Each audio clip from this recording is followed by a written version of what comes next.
নমস্কাৰ বন্ধু বান্ধৱীসকল, এই মুহূৰ্তত আহি পৰিছে অসমৰ বিভিন্ন প্ৰান্তৰ পৰা কেইবাটা গুৰুত্বপূৰ্ণ খবৰ। আজিৰ প্ৰথমটো খবৰ, হিমন্ত চৰকাৰে প্ৰায় 40 লাখ হিতাধিকাৰীলৈ প্ৰেৰণ কৰিব ধন। কাইলৈ পেঞ্চন আৰু অৰুণোদয়ৰ দিন। অৰুণোদয়, বিধৱা, দিব্যাংগ পেঞ্চন হিতাধিকাৰীৰ একাউণ্টলৈ ধন পঠাব চৰকাৰে। বিদ্যুৎ মাচুলৰ সাহায্য হিচাপে লাভ কৰিব অতিৰিক্ত 250 টকা। আজিৰ দ্বিতীয়টো খবৰ, আজিৰে পৰা অসম বিধানসভাৰ বাজেট অধিৱেশন।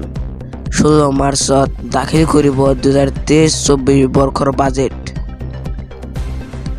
আজিৰে পৰা অসম বিধানসভাৰ বাজেট অধিৱেশন। 16 মাৰ্চত দাখিল কৰিব 23-24 বৰ্ষৰ বাজেট। আজিৰে পৰা আৰম্ভ হ'ল অসম বিধানসভাৰ বাজেট অধিৱেশন।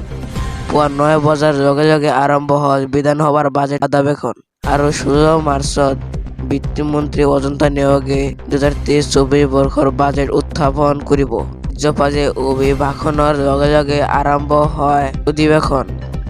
আজিৰ পৰা আৰম্ভ হোৱা এই বাজেট অধিৱেশন 5 এপ্ৰিল পৰ্যন্ত চলিব। অধিৱেশনৰ আৰম্ভণিৰ পূৰ্বে ৰন্ধন গেছৰ মূল্য বৃদ্ধিলৈ বিধানসভা চৌহদত প্ৰতিবাদ সাব্যস্ত কৰে বিধায়ক অখিল গগৈ।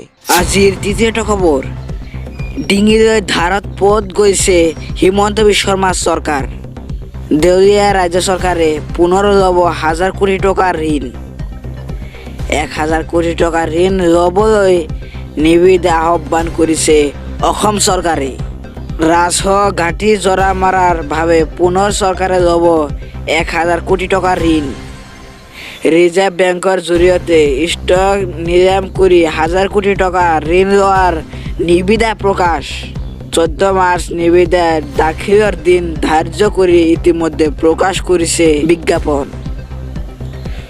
চলিত বৰ্ষৰ প্ৰথম 2টা মাহতে অসম চৰকাৰে মুঠ 3200 কোটি টকা ঋণ লৈছিল। এই পৰ্যন্ত বিভিন্ন উৎসৰ পৰা লোৱা ধাৰৰ পৰিমাণ বৃদ্ধি পালে 1,42,000 কোটি টকালৈ। মতে ঋণৰ বাবদ প্ৰায় 35,000 কোটি টকা সুদ পৰিশোধ কৰে হিমন্ত বিশ্ব শৰ্মা চৰকাৰে।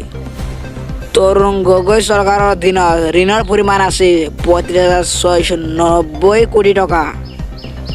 সৰ্বানন্দ সোণোৱাল চৰকাৰৰ তুলনাত হিমন্ত বিশ্ব শৰ্মা চৰকাৰে অধিক ঋণ লোৱা চৰ্চা ৰাজ্যত।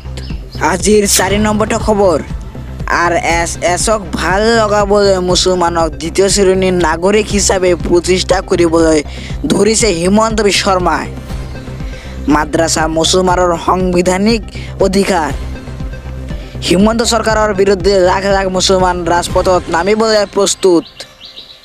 40 বছৰ পুৰণি মাদ্ৰাছা এক ৰাতিৰ ভিতৰত ভাঙি দিছে হিমন্ত বিশ্ব শৰ্মা। সাংবিধানিক ভুল লণ্ঠিত কৰি মুছলমানক বাছি বাছি উচ্ছেদ চলাইছে হিমন্ত চৰকাৰে। ৰাজতন্ত্ৰ চলাইছে হিমন্ত বিশ্ব শৰ্মাই। ডক্টৰ হিমন্ত বিশ্ব শৰ্মাৰ এনে নীতি বেছি দিন নচলে। হিমন্ত বিশ্ব শৰ্মাক হুকিওনি AB আমচুৰ।